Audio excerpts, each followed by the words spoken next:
Pensons ensemble à quelque chose d'incroyable. Marchez dans l'esprit. Avez-vous déjà pris le temps de réfléchir à comment cela peut changer nos vies? La paix et la vérité sont fascinantes, n'est-ce pas? Le Saint-Esprit peut nous guider à vivre en harmonie avec la vérité et à expérimenter une paix qui surpasse toute compréhension. Quand nous ne trouvons pas cette paix ou que la vérité semble lointaine, cela peut être un signe que nous ne marchons pas véritablement dans l'Esprit. Cherchons cette communion avec le Saint-Esprit en permettant qu'il nous conduise vers la vérité et la paix qui ne se trouvent qu'en Christ. Nos vies peuvent être des témoignages vivants du pouvoir transformateur du Saint-Esprit. Maintenant, venons-en au message de cette ère de l'Esprit. Jésus a dit à ses disciples qu'il était nécessaire qu'ils s'en aillent, afin que l'Esprit puisse venir sur l'Église. Au jour de la Pentecôte, l'Esprit est descendu sur les 120 fidèles qui attendaient sa présence à Jérusalem et les a remplis de pouvoir. Cela accomplit la prophétie de Jean-Baptiste, qui a symbolisé le Saint-Esprit comme une colombe. La raison pour laquelle la colombe est utilisée comme symbole de l'Esprit est liée à sa nature et sa personnalité. La colombe est une créature très douce, tout comme l'Esprit Saint. Nous commençons à comprendre la nature du Saint-Esprit lorsque nous avons communion avec lui. Dans l'Ancien Testament, nous ne voyons pas le Saint-Esprit comme une personnalité distincte. Dans le Nouveau Testament, le Christ nous le présente de manière à ce que nous puissions découvrir la richesse de la nature de la troisième personne de la Trinité et comment nous pouvons la connaître. Nous prenons conscience de sa nature lorsque nous nous livrons vraiment à la prière. Des évangiles, celui qui contient le plus de références au Saint-Esprit est celui de Jean. Au chapitre 14, il est identifié comme l'Esprit de vérité et comme le Consolateur. Il est l'Esprit de vérité, car il nous révèle la profondeur et le sens de la parole. Il est le Consolateur car il donne à notre cœur une paix que le monde ne peut donner.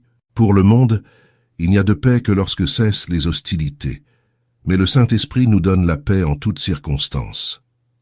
Lorsque nous apprenons à marcher dans l'Esprit, nous apprenons à vivre dans la paix et dans la vérité. Si quelqu'un n'expérimente pas la vérité dans sa vie ou ne marche pas dans la paix de Dieu, il est probablement qu'il ne marche pas dans l'Esprit. Le Saint-Esprit peut nous bénir lorsque nous lisons la Bible. Il peut nous guider lorsque nous témoignons de Christ. Il peut nous oindre lorsque nous prêchons la parole de Dieu ou enseignons ses vérités. Celui qui désire avoir une communion intime avec le Saint-Esprit doit beaucoup prier. J'ai appris cela au cours des premières années de mon ministère. Je m'efforçais beaucoup de gagner des âmes pour Christ, mais avec peu de résultats. Un jour, pendant que je priais, le Seigneur me dit « Combien de cailles Israël aurait-il dû capturer s'ils étaient sortis pour les chasser dans le désert ?»« Très peu, Seigneur, répondis-je. »« Comment ont-ils capturé les cailles ?» continua le Seigneur. Dieu envoya le vent qui les amena. Permettez-moi de vous dire quelque chose qui a complètement changé ma vie. J'essayais de gagner des âmes sans la stratégie du Saint-Esprit, et les résultats étaient très faibles. C'est là que Dieu m'a montré la différence entre agir seul et agir en collaboration avec lui. Il m'a dit quelque chose qui a tout transformé. Vous devez connaître le Saint-Esprit et travailler avec lui. Je savais que j'étais régénéré. Je savais que j'étais rempli du Saint-Esprit, mais j'ai toujours pensé que le Saint-Esprit était simplement une expérience de la vie chrétienne, pas une personnalité. Pour vraiment le connaître, je devrais passer du temps à converser avec lui, et aussi permettre qu'il me parle. Et c'est cette communion avec le Saint-Esprit qui a apporté tous les grands changements dans mon ministère. La création du système de cellules dans l'Église est née de cette communion avec le Saint-Esprit dans la prière. Les fondements de notre ministère, la croissance de l'Église internationale, tout cela a résulté de cette communion. Tous les grands principes spirituels que j'enseigne en Corée et ailleurs dans le monde ont été appris dans cette communion véritable et intime avec le Saint-Esprit, pas dans des manuels théologiques. Cette communion avec le Saint-Esprit a été vitale dans ma vie personnelle. Je ne peux plus vivre sans cette douce présence avec laquelle je suis déjà si familier. Le matin, je ressens un renouveau qui vient de lui et remplit mon cœur, me donnant la force de faire face à tous les problèmes de la journée, sachant que je serai victorieux dans toutes les situations. J'ai découvert que je n'ai pas la capacité propre de résoudre les milliers de problèmes que la mission apporte quotidiennement. Mais je sais que je peux compter sur le Saint-Esprit. 12 esprits. Je veux te parler d'un problème. Je sais que tu connais l'Esprit de Dieu et que tu connais la solution pour cela. Et alors, avec toute confiance, j'attends la réponse. Cette communion quotidienne avec le Saint-Esprit est essentielle pour moi. À travers toutes ces années, j'ai découvert qu'il me renouvelle spirituellement, mentalement et physiquement. Une bonne partie du temps que je passe en prière chaque matin est consacrée à cette communion. Chaque fois que Dieu me révèle quelque chose de nouveau dans sa parole, je sais que cette révélation vient de l'Esprit de vérité qui habite en moi. De la même manière qu'il a fait concevoir Marie, il peut nous imprégner de la parole vivante, car la lettre tue, mais l'Esprit vivifie. C'est pourquoi des milliers de personnes font la queue devant notre église tous les dimanches, à l'heure de chacun de nos 7 cultes. Notre culte télévisé en Corée est l'un des programmes les plus regardés du pays. Les gens ne veulent pas seulement entendre la parole, ils recherchent la vérité ointe par l'Esprit. Paul a vécu cette expérience et l'a partagée avec l'église de Corinthe. Nous n'avons pas reçu l'Esprit du monde, mais l'Esprit qui vient de Dieu, afin que nous puissions comprendre ce que Dieu nous a donné gratuitement. Il ne parlait pas avec des mots de sagesse humaine, mais avec ceux enseignés par l'Esprit, interprétant les vérités spirituelles pour les spirituels, 1 Corinthiens chapitre 2 versets 12 et 13. Le Saint-Esprit ne nous oint pas seulement pour prêcher la parole de Dieu avec puissance et autorité, mais il nous protège aussi contre les attaques de Satan. Être pasteur de la plus grande église du monde ne me protège pas des attaques. Les attaques du monde ne m'affectent pas autant, mais celles qui viennent des membres du peuple de Dieu peuvent faire plus de mal. La communion quotidienne avec le Saint-Esprit nous protège, non pas des attaques en elles-mêmes, mais de leurs conséquences. Voici l'exemple d'Étienne, le premier martyr de l'Église. Il proclamait la parole de Dieu avec grande puissance, mais la réaction du peuple fut un désir ardent de le tuer, en raison de la conviction de péché que ses paroles provoquaient.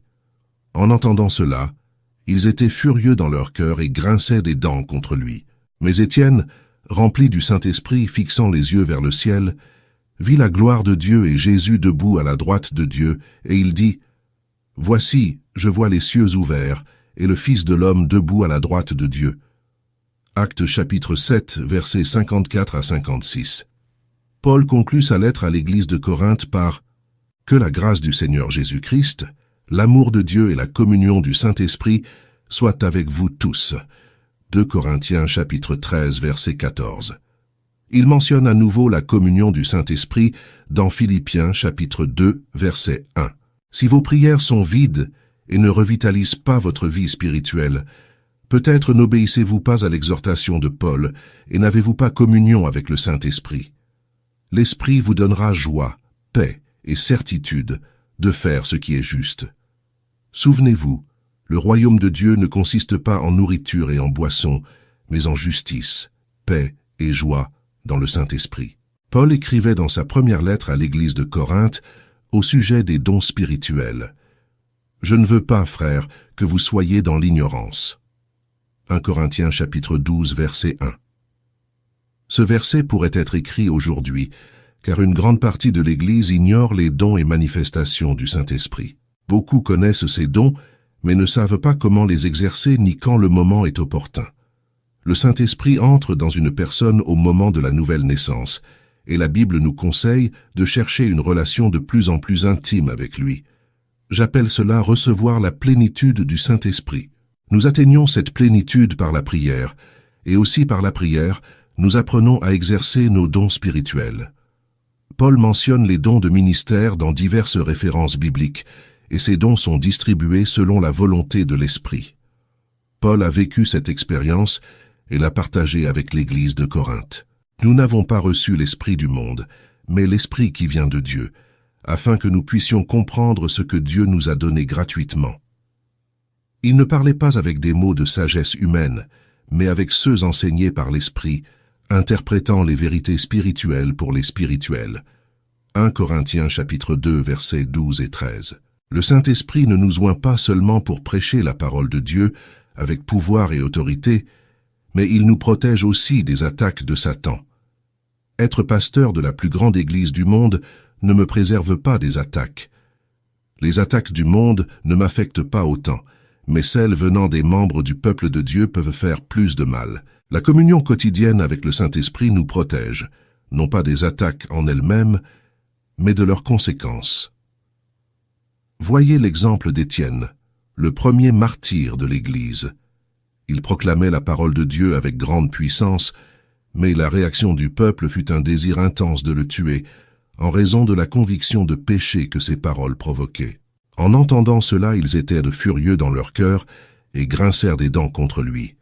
Mais Étienne, rempli du Saint-Esprit, fixant les yeux vers le ciel, vit la gloire de Dieu et Jésus debout à la droite de Dieu, et il dit « Voici, je vois les cieux ouverts et le Fils de l'homme debout à la droite de Dieu. » Actes chapitre 7, versets 54 à 56.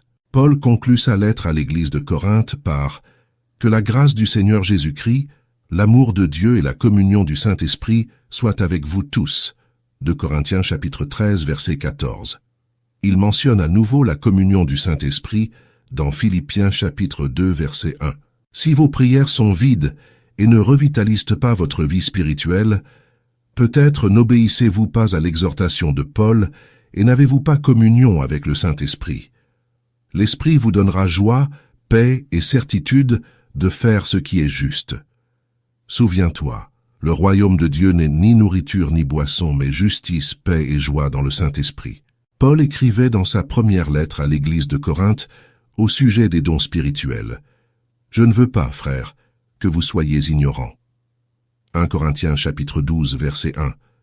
Ce verset pourrait être écrit aujourd'hui, car une grande partie de l'Église ignore les dons et manifestations du Saint-Esprit. Beaucoup qui connaissent ces dons ne savent pas comment les exercer ni quand est le moment approprié. Le Saint-Esprit entre en une personne au moment de la nouvelle naissance, et la Bible nous conseille de rechercher une relation de plus en plus intime avec lui. J'appelle cela recevoir la plénitude du Saint-Esprit. Nous atteignons cette plénitude par la prière, et également par la prière, nous apprenons à exercer nos dons spirituels. Paul mentionne les dons de ministère dans diverses références bibliques, et ces dons sont distribués selon la volonté de l'Esprit. Paul parle de la manière dont Dieu a placé chaque membre dans le corps selon sa volonté. 1 Corinthiens chapitre 12, verset 18. Lorsque nous découvrons notre don de ministère, il est de notre responsabilité de le développer. Ne néglige pas le don qui est en toi, qui t'a été donné par prophétie avec l'imposition des mains du presbytère. Médite sur ces choses, applique-toi à elles, afin que tes progrès soient évidents pour tous. 1 Timothée chapitre 4, versets 14 et 15. Dans 1 Corinthiens chapitre 12, Paul présente les dons de ministère, mentionnant seulement les essentiels, apôtres, prophètes et enseignants. Il mentionne également les miracles, les dons de guérison, les secours, les gouvernements et la diversité des langues. En Éphésiens 4, il développe davantage la liste. Apôtres, prophètes, évangélistes, pasteurs et enseignants. Le but de ces dons est d'édifier le corps de Christ, jusqu'à ce que nous parvenions tous à l'unité de la foi et de la connaissance du Fils de Dieu. Éphésiens chapitre 4, verset 13. L'objectif du leadership chrétien est d'instruire les nouveaux croyants dans leur travail afin que le corps de Christ soit édifié. Paul dit « À chacun est donnée la manifestation de l'Esprit en vue du bien commun. » 1 Corinthiens chapitre 12, verset 7. Il est préoccupé par la voie excellente parce que Dieu est un Dieu d'ordre. Tout dans l'Église doit être fait avec ordre, car les dons spirituels, dans leur juste dimension, sont une bénédiction. La prière est la clé de la victoire. La Bible n'est pas simplement des lettres imprimées sur du papier, c'est la parole de Dieu. Dieu est esprit, et il faut que ceux qui l'adorent en esprit et en vérité. Jean chapitre 4, verset 24. Jésus a dit « L'esprit est celui qui donne la vie. La chair ne sert de rien. Les paroles que je vous ai dites sont esprit et vie. » Jean chapitre 6, verset 63. L'esprit nous révèle ce que Dieu a préparé pour ceux qui l'aiment, car l'esprit sonde toutes choses, même les profondeurs de Dieu. Paul souligne l'importance de comprendre la parole de Dieu sous l'onction du Saint-Esprit, que nous recevons par la prière. L'homme naturel ne reçoit pas les choses de l'Esprit de Dieu, car elles sont une folie pour lui, et il ne peut les connaître, parce que c'est spirituellement qu'on en juge. 1 Corinthiens chapitre 2, verset 14. Étudier la parole de Dieu après avoir prié est merveilleux. La foi vient de ce qu'on entend, et ce qu'on entend vient de la parole de Dieu. Romains chapitre 10, verset 17. Dieu augmente notre foi à mesure que nous cultivons la sensibilité spirituelle, étudiant la parole de Dieu dans l'esprit de la prière. Notre dépendance de Dieu accroît notre sensibilité spirituelle. J'ai appris que lorsque je fais entièrement confiance au Seigneur, il me guide et me donne une compréhension spirituelle. C'est essentiel pour un croyant qui veut se nourrir des Écritures. Ceux qui ont déjà développé une sensibilité spirituelle peuvent digérer la nourriture solide de la parole de Dieu, tandis que ceux qui n'ont pas encore cette sensibilité ne peuvent ingérer que le lait spirituel. Une nuit, lors du culte familial dévotionnel, l'un de mes fils a dit quelque chose qui a montré l'importance de dépendre complètement du Saint-Esprit. J'ai demandé à mes enfants, « Vous connaissez votre père, n'est-ce pas ?» Ils ont répondu que oui. « Aujourd'hui, votre père n'est-il pas le pasteur de la plus grande église du monde ?» Ils ont confirmé à nouveau. Alors j'ai continué. « Regardez-moi. Il y a quelque temps, j'étais atteint de tuberculose et presque mourant. Aucun médecin ne pouvait me guérir et j'étais trop pauvre pour aller à l'hôpital. J'ai arrêté mes études après la première année de lycée. Je n'ai pas une position sociale élevée, ni d'ancêtres célèbres. En tant que personne, je n'ai pas de qualité que les hommes admirent. Je leur ai expliqué que ceux qui ne comptent que sur leurs propres forces, leurs études et leurs connaissances naturelles, finissent par être pris dans les difficultés de ce monde. Ne soyez pas ignorants. Apprenez à dépendre toujours de Dieu, comme je le fais.